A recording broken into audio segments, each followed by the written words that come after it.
Good evening, everybody, and welcome to the Kent Planning Board meeting on January 2025. Would we all rise for the pledge, please? Pledge allegiance to the flag of the United States of America and to the republic for which it stands, one nation, under God, indivisible, with liberty and justice for all. Still works. First, I would like to wish everybody a happy and prosperous new year. And first point of business is the minutes from the last meeting. Would somebody like to approve the minutes from the last meeting? I'll make a motion to approve the meeting. I'll second it. All those in favor? Aye. Aye.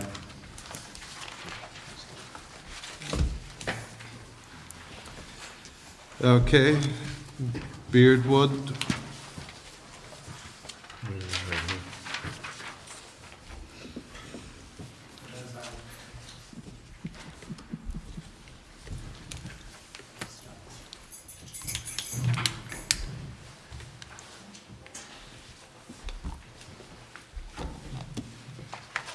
Good evening, James Hartford, reporting for duty. Sorry to cut it so close. Good to see you all tonight. We've talked through the project several times. I don't know if it's necessary for me to walk through it. Please let me know. Our plan is to replace an existing house on the east bank of Lake Sagamore and replace it with a fossil fuel-free new construction, pulling it back. Currently, the house sits within the wetlands buffer zone in part, and so the new construction would essentially replace that and pulling it back so that the house is no longer within the buffer. There will be a portion of the screen porch that is included in that space, but the intent is to create a larger level of conformance to that concern. We've been working with the consultants on resolving some of their concerns, and I think we're pretty close to getting there. I welcome any questions, or if you would like me to walk through the drawings one more time, I'd be glad to do that. No, it's okay. Yes. So here you can see Lake Sagamore, our project location.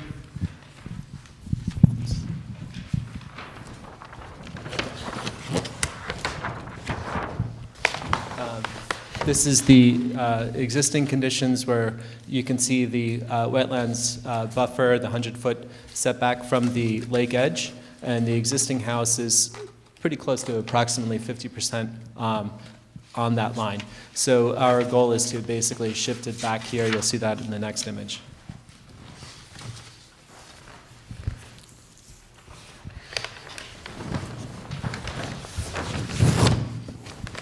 Here it is now in green. The green dash line is the outline of the existing house. You can see that we're tucked back behind that, and there's a portion here that would be sitting still on the footprint of the existing house, where there would be an outdoor terrace and the screen porch. These are the setback lines. You can see that we're conforming according to the setbacks. There was an issue that's obviously important to point out. It's a pre-existing non-conforming lot, and so we've gone to the zoning board and gotten approval for that non-conformance.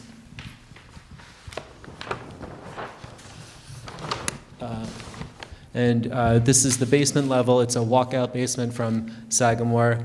Essentially, there's a rise in the land that slopes down towards the lake. So we're able to keep the house on the downhill slope away from the lake and managing rainwater over on that side. We've got a rainwater harvesting cistern. There's some questions about which one we're exactly using. That's something I have to also work out with my contractor, but that's the goal, is to capture water for reuse for irrigation only.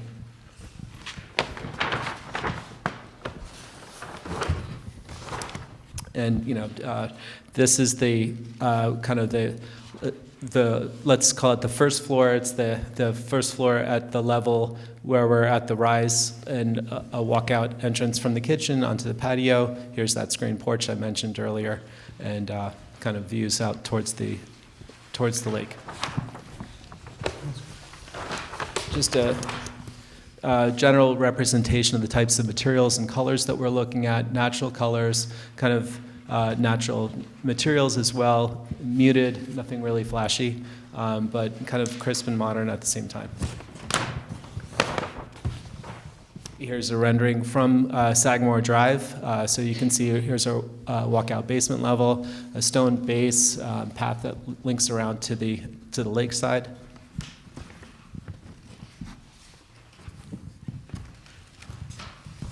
You just asked for the site plan.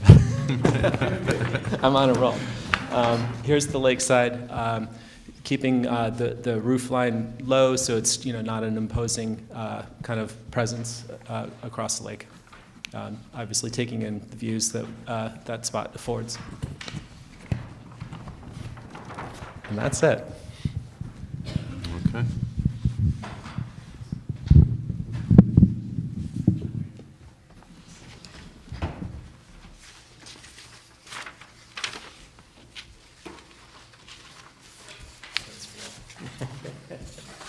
Good evening. I'm Bruce Barber, the town's environmental planning consultant. Happy New Year to all of you as well.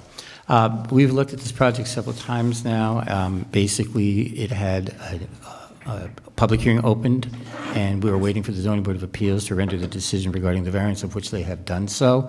I have very few comments left. One that I need to work out with James is just as he indicated, the sizing of the cistern with respect to the stormwater management, which is the cistern, which is going to take the place of additional or change in the rain garden, which initially I thought we were going to be proposing. But this is something that is relatively new. We just need to show it's an adequate size. The only part of the project that is actually now in the wetland buffer is just a section of this patio screen porch area. And so we're going to use this cistern for stormwater management to offset runoff as wetland mitigation, which should be satisfactory if it's designed and sized properly. Other than that, there really is no additional comments that I have. There's an erosion sediment control plan, which John can comment to. It's a type 2 action under seeker. The applicants provided short form EAF. Other than that, there are only 2 small maple trees that are proposed to be cut as part of the plan. Is that still the case, James? Okay. And there's no blasting that's proposed or substantial rock chipping. Total land disturbance is just 0.2 of an acre.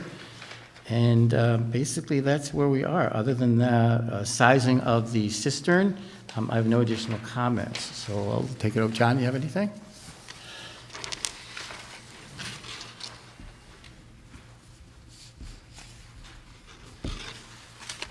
Good evening, John Andrews, engineer to the Planning Board. I'm just going to step back a few things, just to reiterate. The ZBA did grant the necessary variances. So the reason that you've been opening and adjourning the public hearing no longer exists. You are free tonight to open the public hearing, take public comment, provided there's no substantive comment, close the public hearing. I'm similarly situated with Bruce in that most of the items have been resolved. The major item is they're proposing a stormwater harvesting system. They show a circle on the drawings. The submittal and catalog cuts showed something very different. So there's some coordination that needs to be done. Bruce had originally anticipated some sort of type of wetland mitigation. So we need to bundle all those things together. Once the public hearing is done, and provided there's no substantive comments, they did provide a bond estimate for the erosion and sediment control. That bond estimate is satisfactory, and we would be in a position to recommend its acceptance and approval. But we need to open and close the public hearing, and Bruce needs to work out the wetland mitigation measures because there may be a need for a wetland mitigation bond in addition to the erosion sediment control bond. So we may have to come back to you. But I think it's reached the point, again, once the public hearing is closed, providing there's no substantive issues, we could move this to an administrative track to be finalized without troubling the board any longer. Okay. So I'd like to open the public hearing, make a motion to open the public hearing for the property at 127 Sagamore Drive. I'll make that motion. Second. All in favor? Aye. Is there anybody here who have any comments on this piece of property?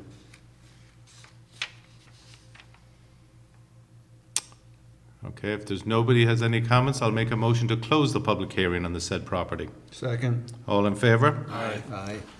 And I believe we're going to do a simple motion just to move it to administrative track?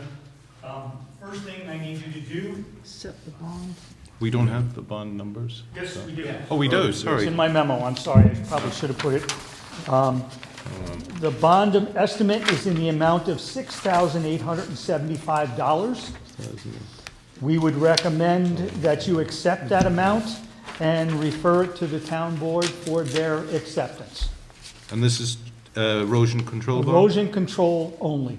Okay. I'd like to make a motion to accept the erosion control bond of an estimate of $6,875 for the property situated at 127 Sagamore Drive. Second. All in favor? Aye. And then it would just be a simple motion to authorize this to move to an administrative track for Bruce and I to resolve the outstanding issues. Who would like to make the motion to move this project to the administrative track? I'll move. Who seconds? Aye. All in favor? Aye.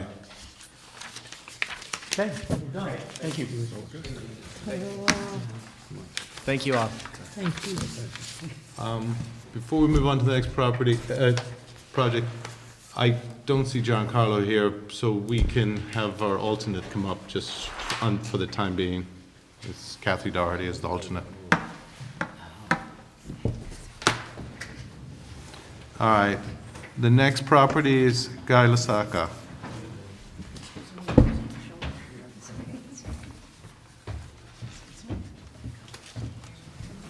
Nobody here?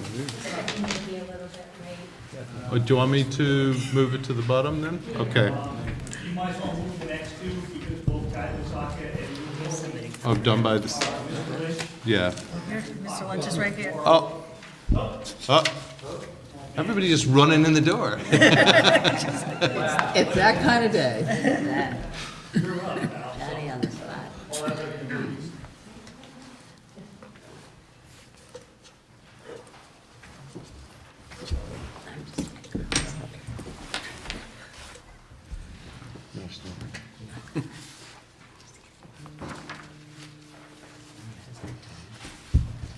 Good evening, Paul Lynch from Putnam Engineering. This is an application for a steep slope permit as well as an erosion control and wetland permit.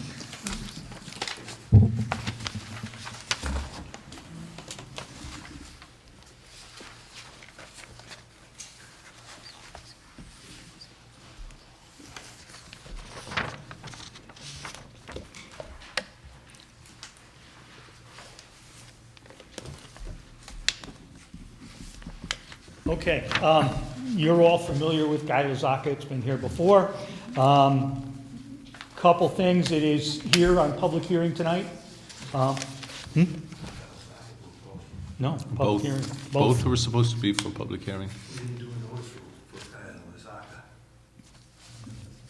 Vera, is that true? No notice was done for Guy Lasaka, public hearing? Oh, no, it wasn't. Sorry. My apologies, that was, my notes indicated it was supposed to be public hearing. We can dispense with that. What I would then need is just to reaffirm that we're authorized to take the proper notice for public hearing in February 13th. It would require a simple oral resolution to move to hold the public hearing on an erosion control permit for February 13th, 2025. We would need a motion, a second, and then a simple vote. Okay, I'd like to make a motion for a public hearing for the property at 24 Soul Drive for the erosion control. We're going to put that for February 13th. It's the next? Yes. Is the next meeting. I'd like to make that motion. I'll second. All in favor? Aye. And when it comes to the project itself, there's a couple driveway issues. Paul had made an interim submission thinking he could move the driveway and jockey it around and bring it more into compliance.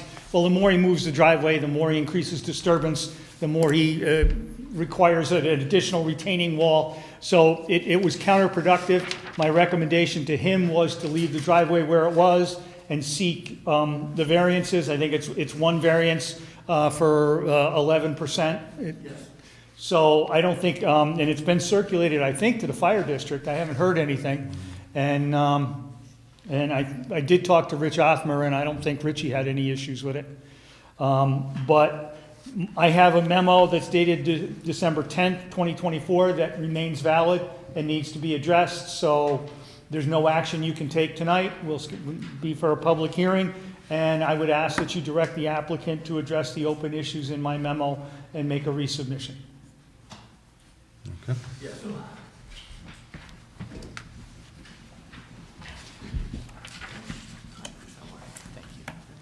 And the same to you. This is a project over on Smalley Corners Road. In essence, it is the construction of a new 5-bedroom residence. The property size is 5.66 acres. It's an R80 zoning district. A couple of things. On the floor plans, and maybe, Paul, you can address this evening, it appears that there's the possibility that there's a second kitchen planned for the project and/or some type of accessory apartment looking at the floor plan. And I just spoke with Mr. Walters, and he assures me that that would not be permitted within this particular zoning district, certainly the second kitchen and accessory apartment, unless and until the Zoning Board of Appeals granted a special use permit for that. So we just want to confirm that, at least at the present, that is not the case, that there's not a second kitchen and/or accessory apartment within the floor plans. Basically, it's a type 2 action under seeker. This has an intermittent water course at the back of the property, and the applicant is going to disturb approximately 12,000 square feet of jurisdictional town of Kent wetland buffer with no disturbance actually to the water course itself. The applicant is proposing a planting plan of 44 trees as well as a rain garden as acceptable mitigation to offset the loss of wetland buffer. There are steep slopes and rock outcrops on the property. We do need confirmation that there is not going to be any blasting on the site. I believe that is one of the reasons the driver was trying to be juxtapositioned around to reduce the amount of disturbance, the amount of blasting if required. Total site disturbance is proposed to be 1.38 acres. And basically that's where we are. We need some signed and sealed survey information, a copy of the deed, and a few other odds and ends, verification of the blasting, et cetera. So again, as John had indicated, this has gone a long way, and I understand just today, according to an email Paul sent, that Board of Health approval has been obtained for the septic and well system. So we're moving forward in this, but I think we have a couple additional items to do before we actually can close the public hearing. So again, at John's suggestion, I agree we can adjourn the public hearing this evening, get comments back, and recalendar this for February. You have something else? You're talking Rapoli, right? Yeah. I'm sorry, we finished Guy Lazaka.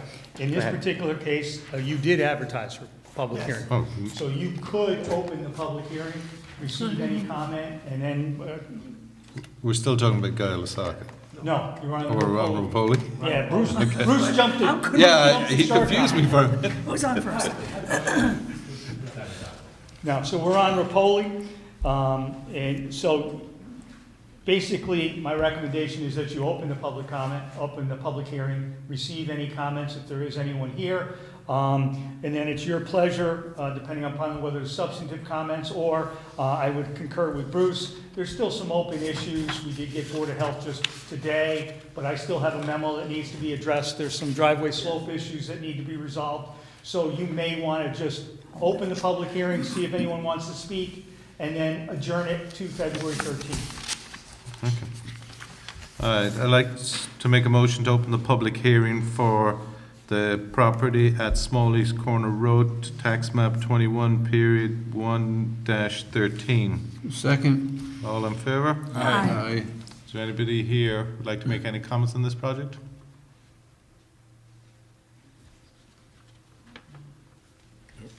You need to come up to that. And sign in. And you have to sign in as well, just.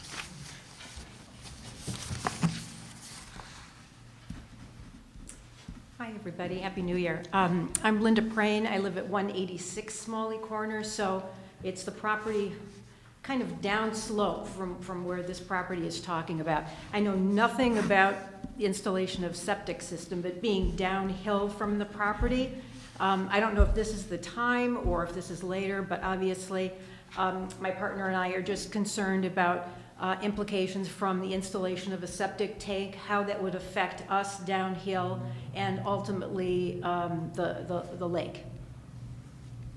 Okay. Paul? Very simply, there'll be no impact on your property. Sorry. There's a piece of paper there. Could you just sign your name, please? Today's design standards have gotten a little bit more stricter than what was done back in the day. So with this particular septic system, we are using what they call a bed system, and it's pressurized, which is you basically have two large areas. They're like sponges. And inside that sponge runs like a 2-inch diameter perforated pipe. And what you do is you pump a certain volume of effluent into that area. It gets absorbed into the ground, and the ground treats it. Your property is several hundred feet away from where our proposed septic is. Conventional wisdom and rules and regulations, normally they maintain like a 100-foot separation from your own septic to a well if your well is at the same contour or uphill. It's 200 feet if it's downhill, and that's to make sure that effluent gets properly treated by the soil. So in your case, like I said, you are much farther away. There will not be any issues that this system will impact to you.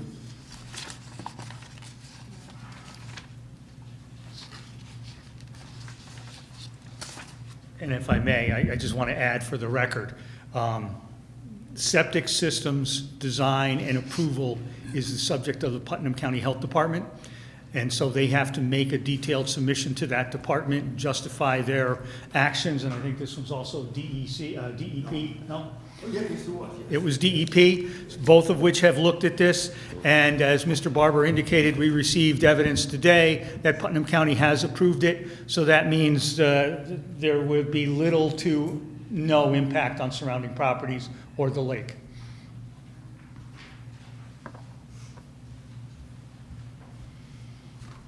Any more comments? This is the map of it, right? Is this the drawing? Yes. You can go take a look. Just a, this is the thing to do it. So this is the northern property line, and the septic system is right here. And so your house is small? Where, You're just, down. Smalley Corners is, oh, here's Smalley. This is Okay, Smalley it's Corners Road. And the drive. So you're coming down the hill, this would be Okay. down here. Yeah, we're down here, So okay. the other driveway is right over Okay. here. And the septic is where? Septic is gonna be right here. And one's gonna be the expansion, the other's the primary. And then this is the, so it's probably, so It's right on the ridge. we're down here, Bruce Mouse Drive, we're down here, there, yeah. So it's up on the, ridge. Okay. That's great. You're welcome.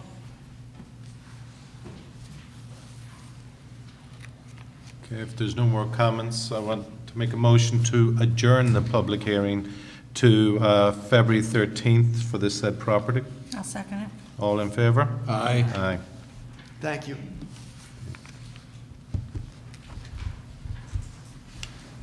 Okay. Morrow Equipment.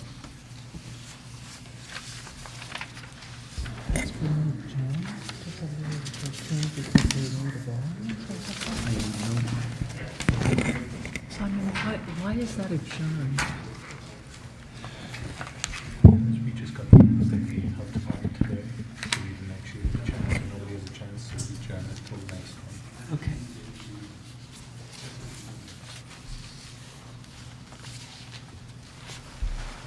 Good evening.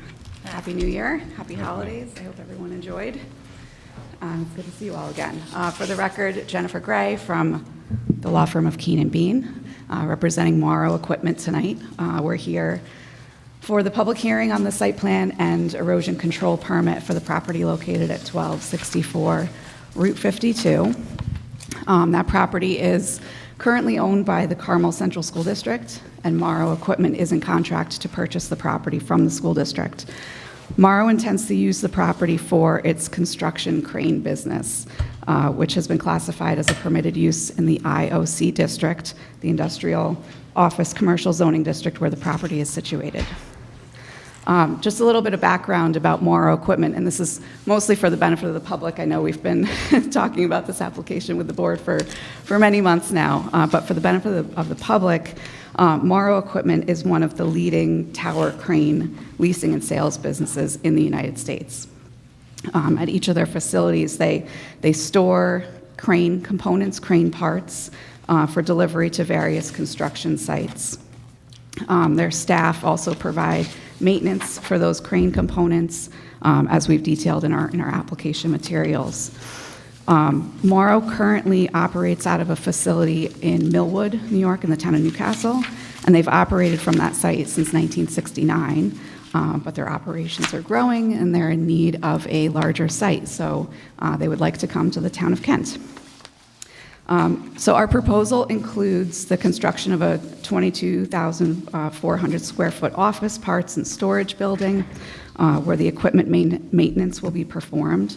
A smaller 6,450 square foot wash building is also proposed for the cleaning and painting operations for the crane components. At the rear of the property, Morrow is proposing outdoor storage of those crane components. And the crane components are mostly like a lattice, metal lattice material. And that's where those components will be stacked and stored. And then a mobile electric crane is also proposed at the site. It's going to travel on a rail system, a 2-rail system, across the storage yard in order to stack and organize the crane components, and then also to load and unload the trucks as those crane components are being delivered to construction sites. So I'm going to turn it over to Jamie LaGiudice from Insight Engineering, and I should also mention that Ron Yakin from Morrow Equipment is also with us tonight. Jamie will go through the layout, some of the visual renderings that we've prepared of the site, and go through some of the other site improvements. As you know, but again, for the benefit of the public, the record before you also includes a traffic study that we've submitted, detailed information about the painting and maintenance operations, visual renderings that we'll look at tonight from various vantage points, and lots of other details. So I'll turn it over to Jamie. I do also want to note procedurally, the planning board did issue a secret negative declaration back in November, finding there's no significant adverse environmental impact from the project. And we did also in November receive 2 zoning variances, both related to height, one to allow the outdoor storage stacks to exceed the maximum height for outdoor storage, and another for the proposed light poles. So with that, here's Jamie. Good evening, I'm Jamie.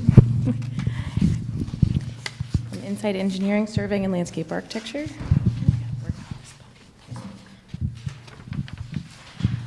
So as Jen mentioned, so we are on New York State Route 52. As you come in, there's an existing entrance here that we'll be utilizing. Coming in, surrounded by a chain link fence and a rolling gate at the entrance. We do have the proposed office parts and storage building, where we do have the office parking in the front, and then basically a wash building in the back here. And then the crane itself runs along this rail system here.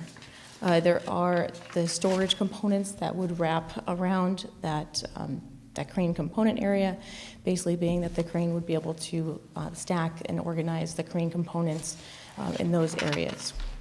Again, there's fencing that surrounds the entire portion of the operation.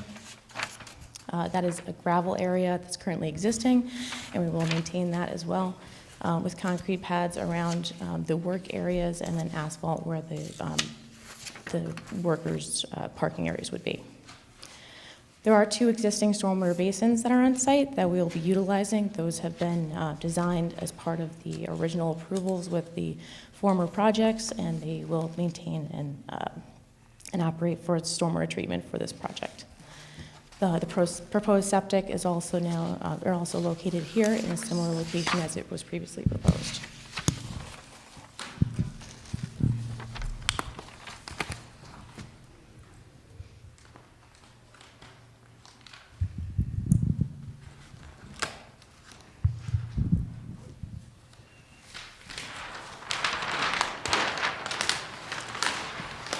So noteworthy is that the site itself is currently a development pad. It was part of the mining project that has been completed and now has been padded out. And now when you drive past it, it looks like a nice level pad of item 4, again with the stormwater basins here.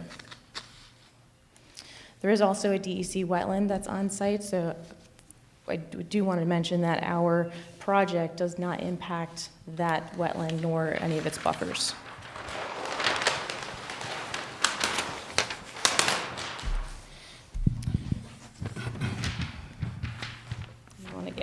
I want to show you the landscaping that we have proposed along the front. So as part of the project, we are proposing screening along the entire frontage in front of the building, basically providing a mixture of deciduous and evergreen trees to help screen the building and any operations going on there. So with that, I want to show you some visuals of what this is going to look like.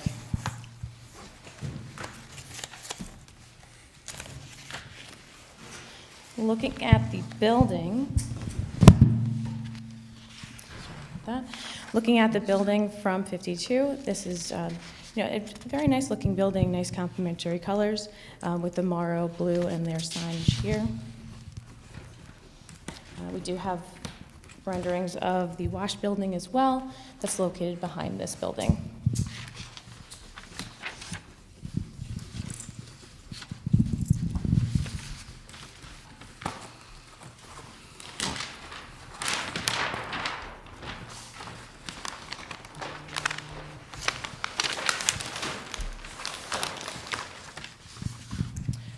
So you can see the complementary wash building behind the proposed office and warehouse building.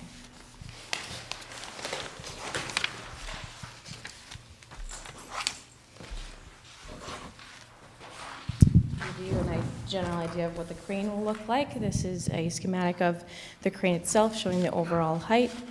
And then also the components, the storage stacked components of the 32-foot height. So to give you a general idea of just how this would work, is that the crane itself has the boom that runs along here, and it would be able to pick up these components and then stack them up all along the storage area.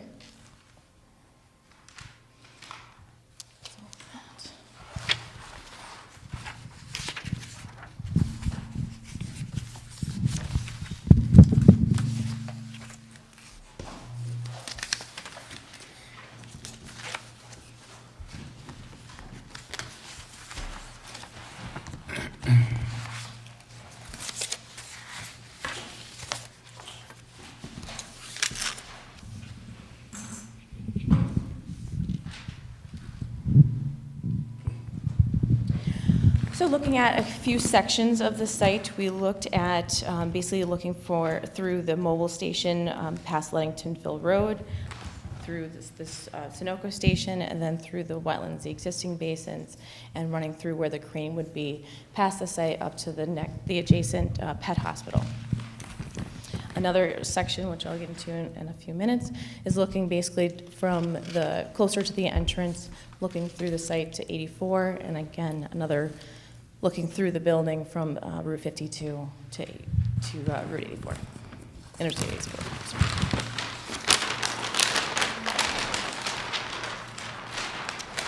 I know we've shown these a few times, so I don't want to get into them too far, but generally, we have our crane component with the proposed building, our existing basins, the storage of all of that of all the components would be behind the building and the crane itself. Looking at the property line here and the property line here, existing wetlands that would not be touched or disturbed, and then the two gas stations here with Ludingtonville Road. The red lines illustrate basically what your views would be at varying points as you move from the existing mobile gas station to the Sunoco and Ludingtonville Road. Basically would be obscured by the existing vegetation. And then from the pet hospital, you're looking through vegetation or through the topography, missing the crane altogether. Now from 52 and 84, there will be views of the crane and the operations, but many of these views are obscured by the proposed building or existing vegetation. We are not saying that you're not going to see the crane by any means. You are going to see it. We want you to see it. We think it's a cool feature. You know, it's an awesome piece of equipment that is going to be used to move and organize, you know, other cranes on site. And that's where you're basically going to see here.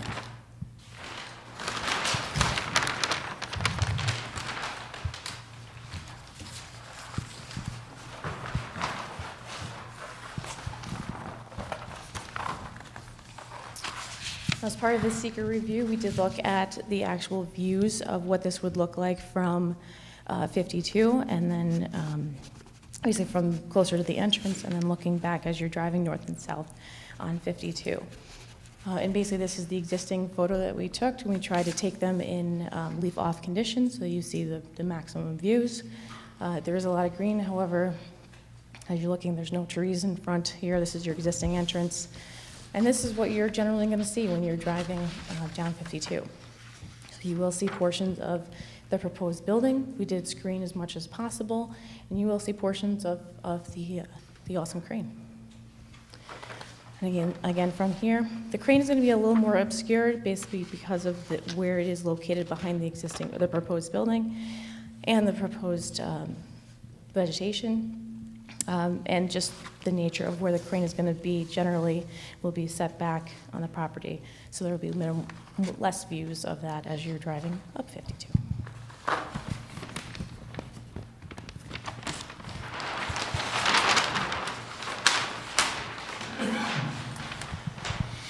A little harder of an angle for us to come up with was the views from 84. Given that when we were doing these reviews, leaf-on condition was in effect, there are historical photos that we were able to take that had more leaf-off conditions, and that's what we utilized here. So we took views looking basically east and west as you're driving, and being able to see exactly what you're going to see, or pretty close to what you're going to see representational-wise of the equipment and the storage components. So you will see glimpses through the trees when leaf-down conditions are in effect.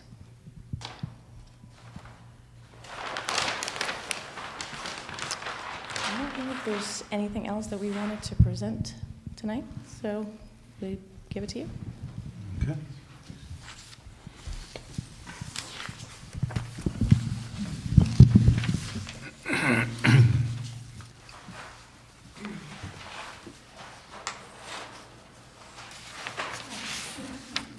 Don't want to rush it.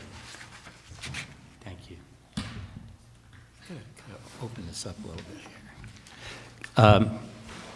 As has been indicated earlier this evening, in November, the Planning Board adopted a negative declaration of environmental significance for the proposed project. Also, they received the required variances in November as well. So here tonight is just a discussion of where we are with respect to the site plan and erosion sediment control permit, as well as to open the public hearing at this time. I don't have a lot of planning comments for you this evening. Two basic comments are we are still anticipating some type of submittal or details on the sign. I note that Jamie indicated the building had some sign on it, but there was, within their comment memo provided to me, a sign that would be pending, so hopefully we'll be receiving that shortly.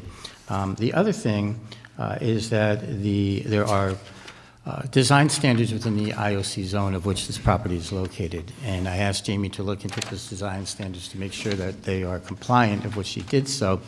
But one of the design standards, as the board might be aware, is to have at least the ability to install sidewalks. and the applicant has requested a waiver for that requirement. And I'm going to, actually, that's more part of the site plan. I think John will talk to you better than I. So those are really the two only opens presently that I have with respect to planning issues. Other than the wetlands, there's no proposed impacts to not only the DEC wetland and wetland buffer, but also jurisdictional town wetland and wetland buffer. There are no proposed impacts as well. So that's what I have for you this evening. Any questions? No. Anything? Okay.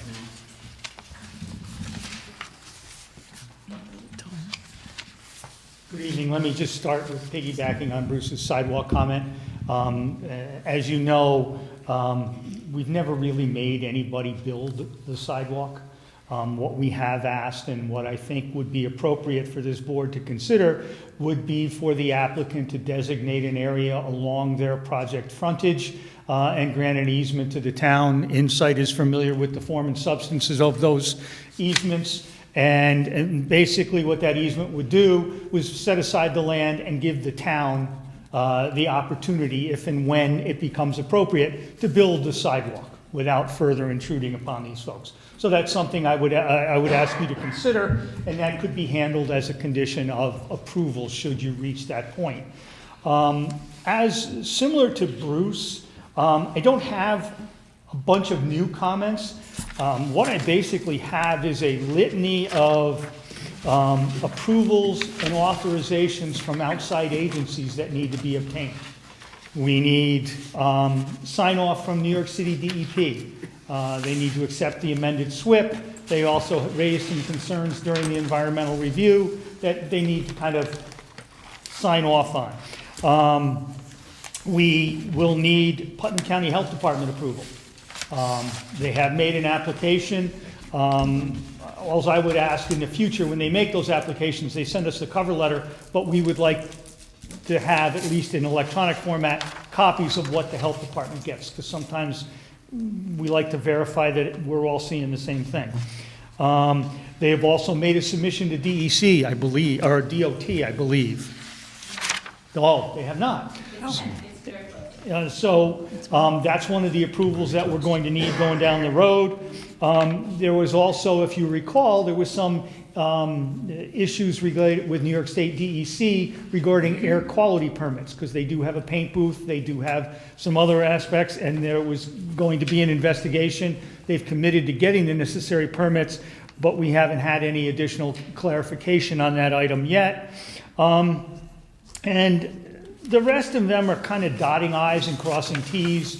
There was, for instance, a previous stormwater maintenance agreement and stormwater maintenance easement filed with the previous project. I have no problem with the easement. The easement says what it says. However, the agreement very specifically references the prior project. This is a new, so I submitted it to the town attorney.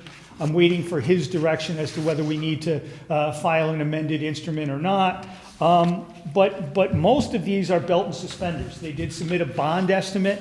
We did take a look at that bond estimate. We made some minor revisions to just adjust them. We're not ready to make a recommendation yet because we haven't held a public hearing and we haven't resolved all these things. But at the end of the night, our recommendation right now is that you open the public hearing, receive public comment. Provided there's no substantive public comment, you can make the determination whether you need to close the public hearing or not. And then upon the close of the public hearing, it becomes your pleasure. You could authorize a conditional resolution of approval, realizing that there is going to be a laundry list of conditions that will need to be satisfied, or you can direct the applicant to make an updated submittal and give us further information. But again, this is not unusual for you to do a resolution of conditional approval, especially on a project like this with a long list of things, because they do take time, and a lot of the agencies like to see that the board is comfortable with the project they're approving. So, but we defer to you. Your first order of business this evening is to open the public hearing and take public comment. Okay, I'd like to make a motion to open the public hearing for Morrow Equipment at 1264 Route 52, tax map 12-1-44. Second. All those in favor? Aye.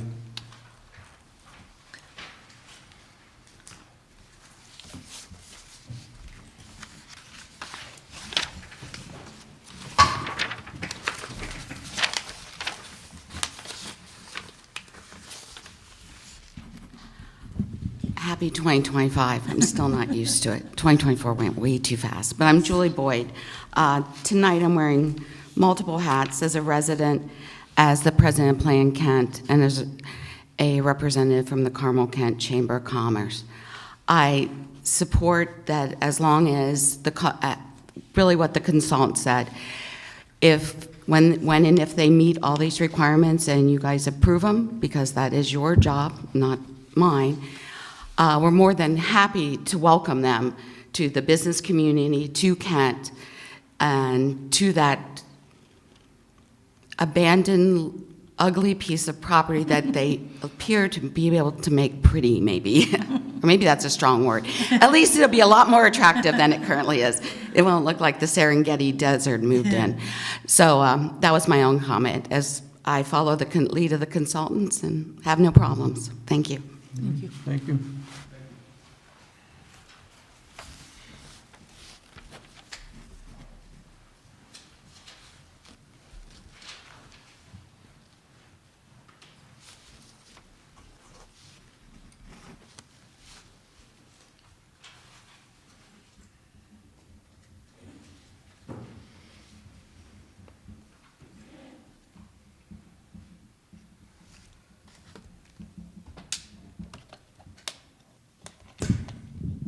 Hi, Sue Kotzer.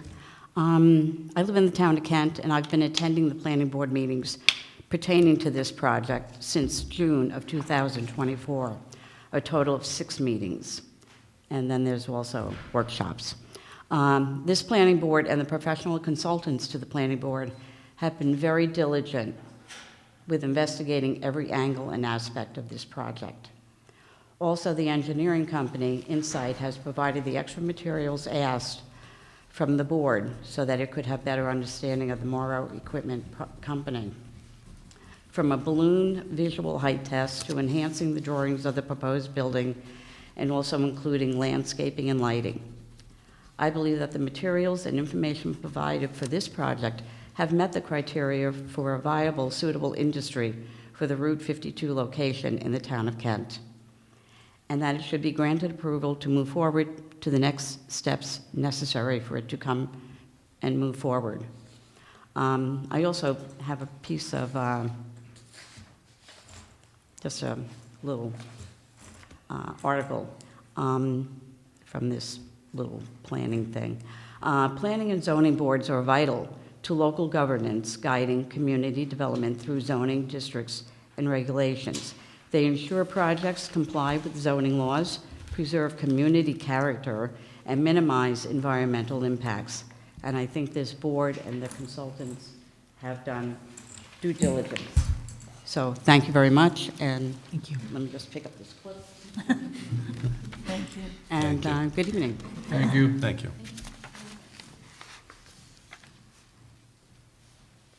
Does anybody else have any comments? So, anybody on the board have any comments? No. Are you okay to close? Yeah. Oh, I left it too long. You close it. We're ready? Close it? Okay. The pleasure of the board. You wish Yes. to close the public hearing. I'd like to make a motion to close the public hearing for the said property. I'll second it. All in favor? Aye. So should we do a conditional resolution? I think that's What he's gonna- why he's standing up there. It's your pleasure. You just need to, by simple oral resolution, motion second, authorize Bruce and I to craft a resolution of approval with conditions. Make that motion. Okay. I'd like to make a motion to authorize the resident engineer and the environmental consultant to draft a resolution for conditional approval of the said property with, I guess, the conditions of approval. Yes. Anybody want to second that? Second. All in favor? Aye. Okay, Bruce and I will have that ready for you next meeting. We will probably add all the conditions that we believe and it will be your job to pare them down or add to them. But we will try to make sure we cover all our bases, including the sidewalk. Okay. Thank you very much for your time tonight. Very much appreciated. Thank you. Happy New Year. Thank you very much. Happy New Year.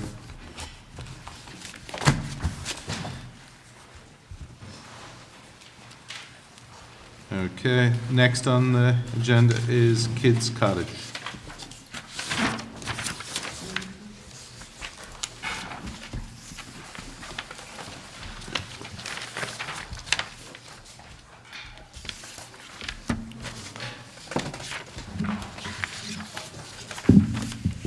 Hello, my name is Lisa Cavoto. I'm the owner and director of Kids Cottage Preschool.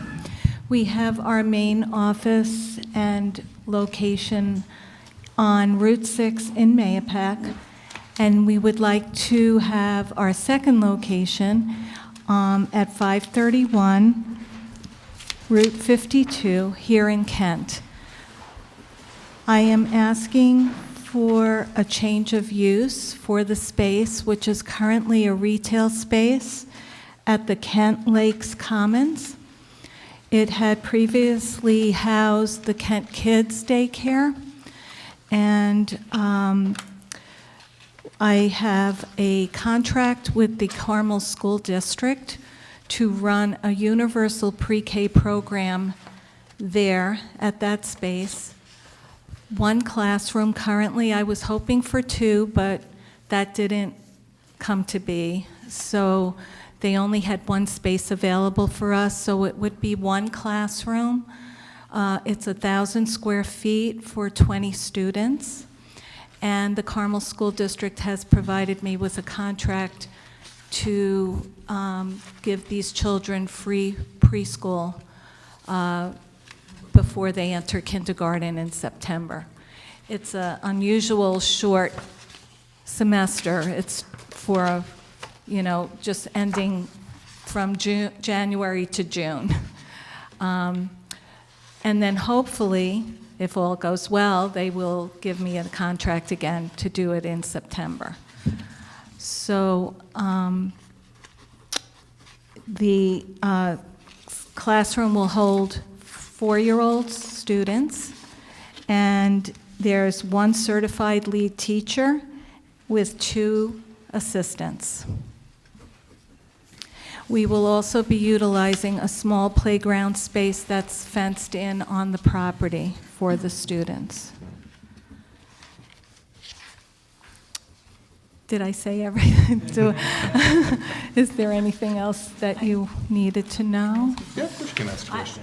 I had a question. That's what my concern was. My grandson went to when it was the learning choice at the end. Oh. And they used to fence it off and then go over to the playground. Yes. So now you're going to kind of be in the center.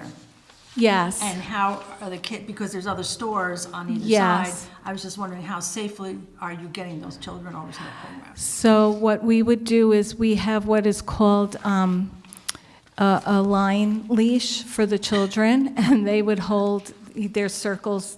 There's 20 circles or 21 circles on it, and they would hold them and stay on the sidewalk under the awning. Right.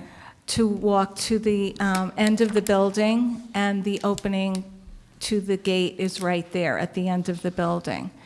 That's also going to serve as our emergency space if we need to evacuate the building for any reason.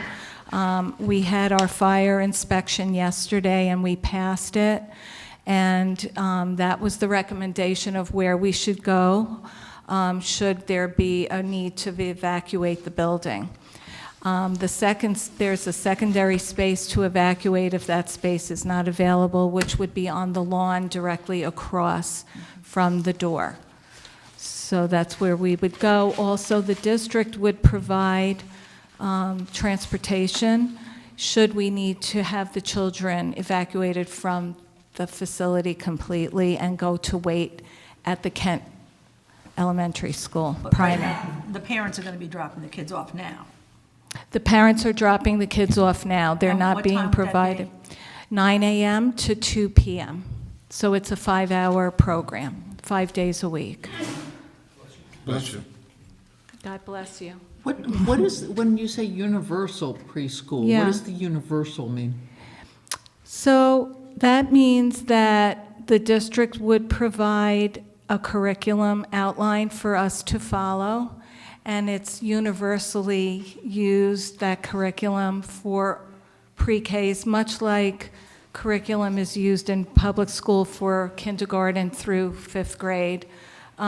So I guess that's what they mean by universal, that everybody is getting the same curriculum so that they know they're up to snuff for entering kindergarten. Thank you.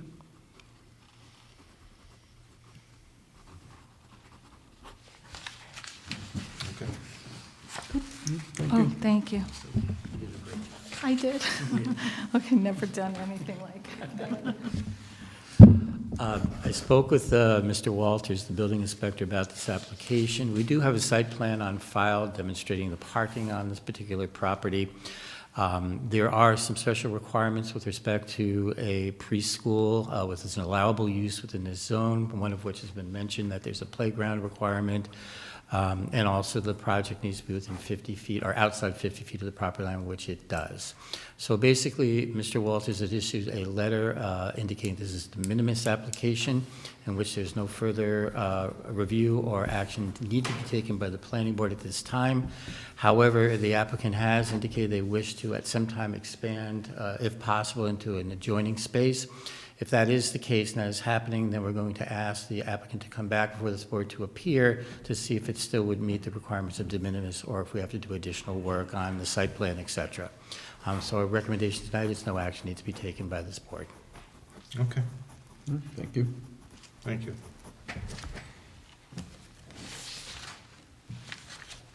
That's done? Okay, that's done. I like that. Okay, moving on to Lakeside Conference Center.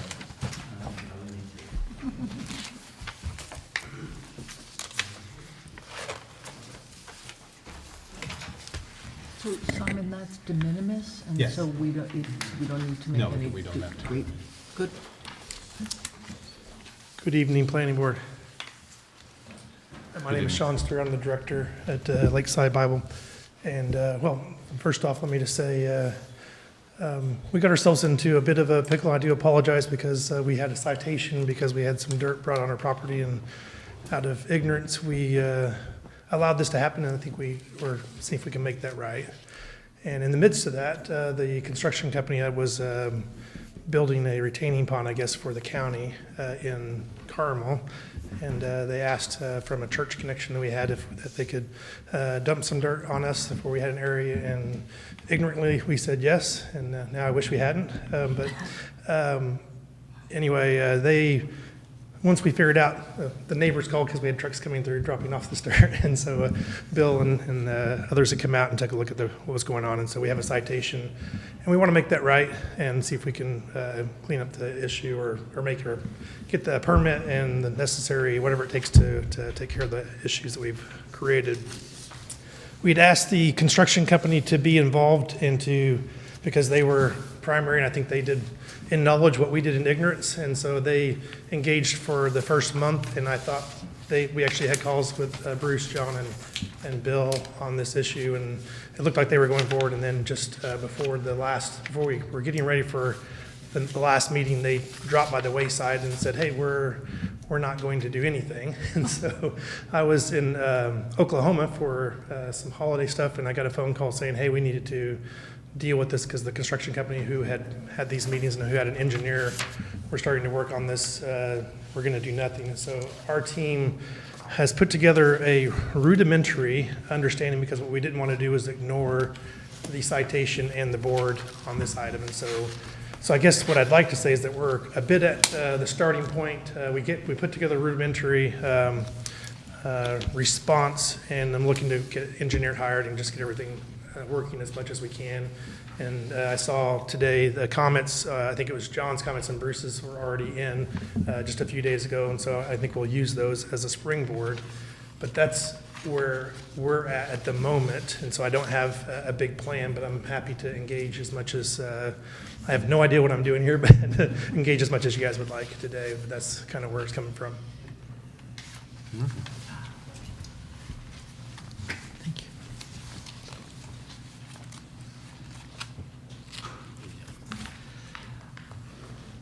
This is a situation where there was a amount of fill deposited on this property. John, Bill, and I went out to inspect the property, and first and foremost, we discussed with the property owner and subsequently in a Zoom meeting with the engineer and the property owner, the immediate measures needed to stabilize the property. There was some evidence that there'd be some sloughing of some of the slopes. They're steep and not stable. There's a lot of soil out there. We just wanted to button it up for the winter, and so I'm hoping that's been accomplished. They developed a kind of a plan that they would be following with erosion control, silt fencing, hydroseeding, things like that everybody kind of agreed would be a good plan, and hopefully that's been implemented. That's been done to date, do you know? Only the original silt fences there. We got a piece of. Oh, go ahead. The thing that happened is the construction company had told us they would put in the second, you guys had recommended a second silt fence out there, and they had told us that they were going to do that, and they brought a large excavator out because they wanted this to pull the slope back to where it wasn't quite as steep. And so, but I think due to weather, and then the ground is frozen solid out there, the pullback as far as in the second silt fence are not in yet. And so regardless of what they're doing, we're going to have our team working on that aspect here in the immediate, just to try to see if we can get there. I don't believe there's any new, like we've been keeping an eye on, there's no new erosion issues or anything that passed what we saw, so the situation hasn't worsened, but it's not completely in place. All right, I think there's a couple of things we need to evaluate in terms of still temporarily buttoning the site up. There's a couple of point areas where there's gullies that are going down adjacent to either side of the fill section that would benefit from check dams and things of that nature could be installed. And also the exposed soil could be covered no longer really with erosion control blankets. It's difficult to staple those in the frozen soil, but we did recommend a hydroseed with a tackifier, which could be used at any point in time, provided it's not snow cover. So that's something we maybe can work with them, because it is a substantial amount of soil. And unfortunately, as often is the case, it appears it's possible that it's located either in or adjacent to wetlands. That's the other element that we saw when we went out to the property. Also looking at soils maps as best as I could, it appears that it is possible that the property is adjoining wetlands and some of the fill was installed in wetlands. So as the board knows from prior experience, they need to have a wetland professional go out and evaluate that and determine if indeed it is in wetlands or in wetland buffer or not. So, there's engineering plans that need to be developed, which is great that they're bringing an engineering board for the longer picture of this. There's soil testing parameters. When John and Bill and I went out and looked, it did not appear to be a lot of visual materials such as C&D, asphalt, or metal, things like that we could see. So a limited amount of soil sampling, maybe 2 soil samples through the actual fill section would be appropriate, but we need to see a plan for that, as well as it would be tested for unrestricted residential standards, as this is a camp for children. So we're waiting for some odds and ends, but I think most importantly, we've got to get this buttoned up for the winter, because if those slopes are going to slough down into the wetland or buffer, or if we're going to get erosion, what have you, we have a resource that's presently unprotected. So I think we need to get moving on that. Okay? Any questions for me? No. I'm going to echo what Bruce said. Mr. Walters did indicate that they did take some activity in terms of pulling the slope back and tamping it down a little bit, which is a help. I'm very sympathetic. This time of year, you're not going to get silt fence installed, and you're going to make a bigger mess trying to get it done than if you left it alone for now. Our biggest concern comes in the spring when things start to rush. That's why I would echo Mr. Barber's suggestion that a good hydroseed mix with tackifier, which you can do this time of year, and get it on the slope provided there's no snow cover. What will end up happening, the tackifier is a glue. It holds the fabric, the materials in place, and then once conditions are conducive, the seed that's mixed in it will start to germinate and hold things. And also, the thing about check dams is they're just basically rock dams. They can be put in relatively easily. I'm sure now that they have an application, if they needed Bruce and I to go back out and work with them, we'd be more than happy to do that. But they really do need to get an engineer and get this fine-tuned, their sampling plan and a final disposition plan. Okay. There's no action tonight. No action tonight. But do they have an engineer? Do you have an engineer? No, we don't have an engineer right now. We had one through the construction company that was working, Right. and So so the hydro seeding, are you going to do that like as soon as possible? I guess so, yes. Do you need an engineer to tell you how to do that? No. Oh, you just hire somebody that does hydro seeding? Right, landscapers, especially companies that can do that, they'll be able to go out there and take care of that. I just think that that's really important because when it floods, you're going to have. I think the mess. one, sorry, I didn't mean to interrupt. Yeah, go ahead, I'm sorry. Yeah, I think the one thing we wanted to do is getting the soil pulled back before we hydro seed. There's a reason why Okay. there hasn't been hydro seeding. Thought was that there was a desire to have the slope pulled back a little bit and then hydro seed over the top of that. And since that hasn't happened, at that point, it just, I guess in my mind, it didn't make sense yet, even though we don't have all the engineering and so forth figured out yet. Okay. Thank you very much. Thank you. Expensive, Phil. Alper property?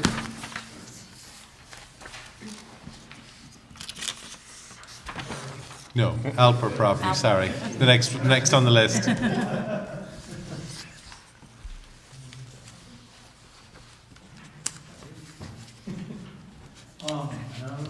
one's present? No. That's kind of. What the heck?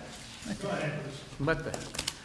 So this is an application to reconstruct an existing single-family residence on a new foundation, realign the driveway, repair existing subsurface sewage disposal system. Couple of things. This was before the board, and basically, it was determined at the time that they needed a zoning variance for a change in height. And the applicant indicated they were providing amended plans or some sort of information, either that they're going to the zoning board or they're going to change the height of the building.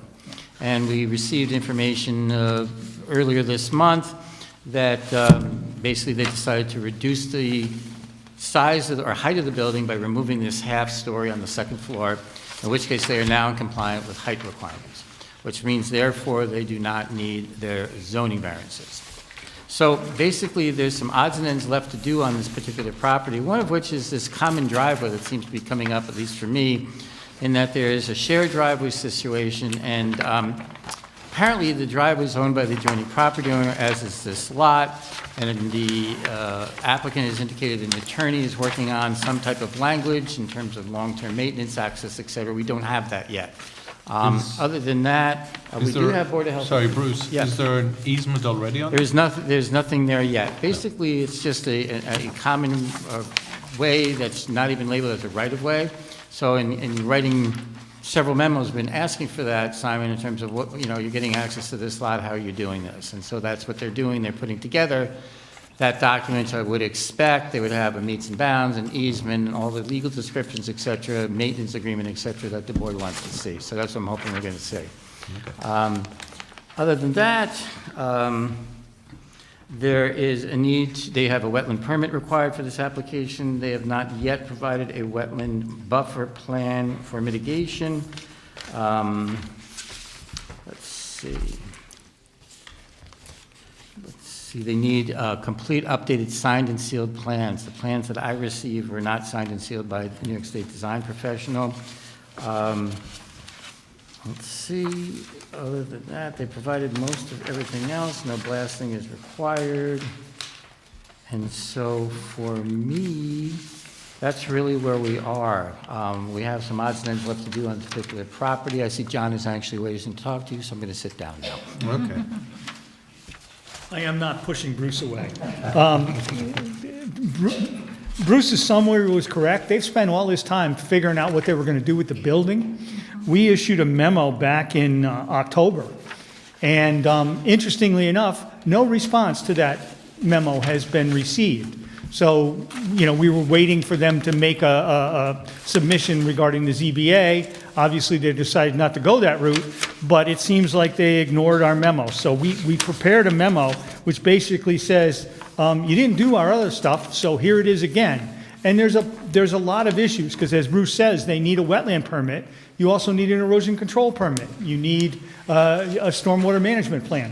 And while they did a pretty substantial job, there's still some issues open that need to be addressed and closed out. So until we got that, there's nothing more we could do. I expected them to be here this evening, and I think it's premature to arrange for a public hearing at this point in time, so I would disregard that. Okay. And just direct the applicant to address Bruce's concerns and mine, and when we get a resubmittal, we'll advise you accordingly. Okay, now we're below the line. I don't know.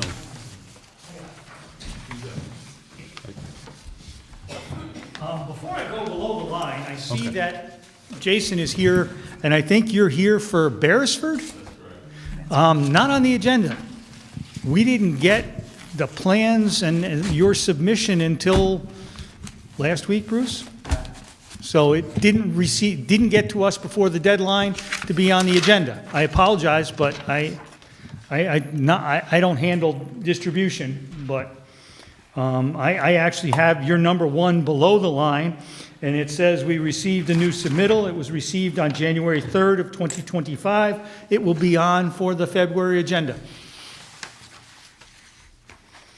So that takes care of that, unless you want to listen to what Jason has No, to say. because we've always said to everybody, everything has to be in by the deadline. Okay. We cannot make exceptions because we'd be setting precedents that anybody can come in at any time. I'm sorry, I really am, but we set deadlines for a reason, and I'm sorry, we have to have people follow them. Okay. I'm sorry. I mean, I believe I got in as soon as I could after following the zoning board meeting, so I apologize, and I guess we'll just go with the next one. Yep, but you're on for February as of now. All right. No problem.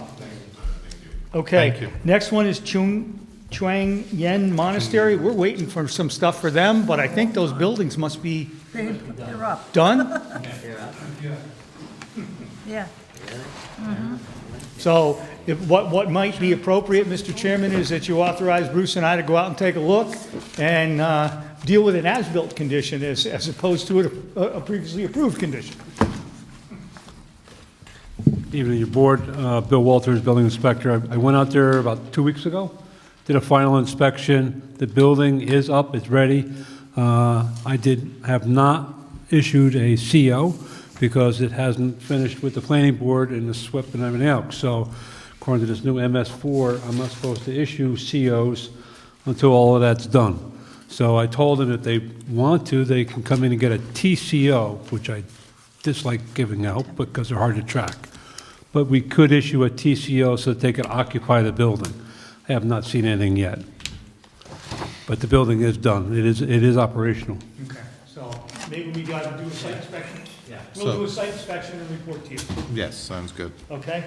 Holly Winkler Farm, we did receive a submission from Paul Lynch at or about the last meeting. It's under review. I don't think he's got all the conditions satisfied, but he's making a big dent in it. I think the biggest one is DEP and Putnam Health. So, but we do have a submission that's under review. Homeland Towers, they've kind of evolved into crickets. We haven't heard anything. So, They were hoping to do their test, their balloon test sometime early this month. That's what they were scheduled to do, but we have not heard. No. But you also said the terrain is a little difficult. Yeah. So Well, they told us they could get. they could do it. They could do it. Route 52 development, again, nothing. Cohan, last we heard that was at the ZBA. I don't know whether they made it through the ZBA or not, but we have no updated information. Metric Motors, I think you were going to kindly request that the building inspector clarify the end of the holiday season with the owner. Yes, we were informed that after the holidays, now we need, if Mr. Walters can possibly go out and find I which will house. draft a letter and send it to him or post it on his door. Please, thank you. Nichols Road, that we're waiting on them. Ryder property, my understanding is they made it through the ZBA in one piece. We're waiting to see something, but we have not received anything. He called Lillian Ryder and asked if we'd send him a note with exactly what you need. Oh, my God. Go through in a minute. Okay. Torres, I think the last week, Paul was trying to figure out what he was going to do, and I think the owner was leaning toward moving everything off-site. There's been cost estimates to remove. But we did tell him that even if you're going to remove it, we need an erosion sediment control plan. So we're waiting on them. TJ Contracting, waiting on them. And then Westfall, I thought it was ready to be filed. Jack has been sending around emails that something is incompletely filled out. Vera, has he talked to you? Yeah, he brought it back today. Is it resolved? Yeah, no, I need to look at it and I need to sign it and sign it. Okay, so it's in your hands, but that can technically come off. And other than that, folks, thank you very much. Okay. Anybody, any discussion? Question, Mr. Chairman. Yes. The storage unit building on 311, where does that stand? Sorry, say that once again? 164, the storage unit number 2, where does that stand? The last, I thought it was the one over on 311. Yeah. You're talking about the one across 311 there? Correct. Yeah. I thought that was all approved. Because didn't, yeah. I thought there was some we actually- legalese that they were working through that they hadn't gotten it yet. I don't know, I had to check, Bill. Okay. Yeah, But, I could have swore that was approved, and I thought didn't they come back? I can't remember. Because I don't remember seeing an approved site plan come through yet, so. For the entrance to the highway All right. Yeah, that's going down there, it's right in the corner. Yeah. Okay, I will Yeah. check on that when you're ready to go. Any more comments? Sue? Sue? Anything? Okay. I'd like to make a motion to close the meeting. Second. All in favor? Aye. Aye.